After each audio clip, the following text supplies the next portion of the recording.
যুক্তরাষ্ট্র ও ইসরায়েলের সঙ্গে তীব্র উত্তেজনার মধ্যেই আমিরাত, কাতার ও বাহরাইনে হামলা চালিয়েছে ইরান। এর ফলে যুদ্ধের প্রভাব ছড়িয়ে পড়েছে পুরো মধ্যপ্রাচ্যে জুড়ে। বাহরাইনে অবস্থিত যুক্তরাষ্ট্রের নৌবাহিনীর পঞ্চম বহরের সদর দপ্তর ইউনাইটেড স্টেটস ফিফথ ফ্লিটকে লক্ষ্য করে সরাসরি মিসাইল হামলা হয়েছে বলে নিশ্চিত করেছে বাহরাইন কর্তৃপক্ষ। আল জাজিরার প্রতিবেদনে জানানো হয়েছে, কুয়েতেও তীব্র বিস্ফোরণের শব্দ শোনা গেছে এবং সাধারণ মানুষকে সতর্ক করতে সেখানে জরুরি সাইরেন বাজানো হয়েছে। পাশাপাশি সংযুক্ত আরব আমিরাতের রাজধানী আবুধাবিতেও বড় ধরনের বিস্ফোরণের ঘটনা ঘটেছে।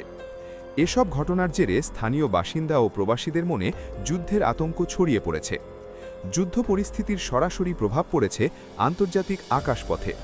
কুয়েত, কাতার ও আমিরাত সহ কয়েকটি দেশ চরম নিরাপত্তা ঝুঁকির কারণে তাদের আকাশসীমা সম্পূর্ণভাবে বন্ধ করে দিয়েছে এবং সব ধরনের বেসামরিক বিমান চলাচল স্থগিত করেছে।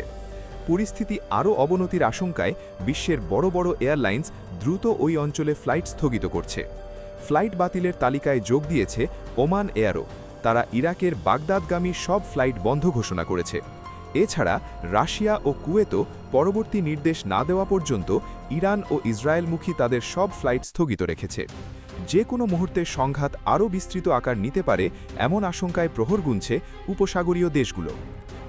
ভিডিওটি ভালো লাগলে অবশ্যই লাইক, শেয়ার ও সাবস্ক্রাইব করবেন মায়া ল্যাব চ্যানেলটি। Thanks for watching.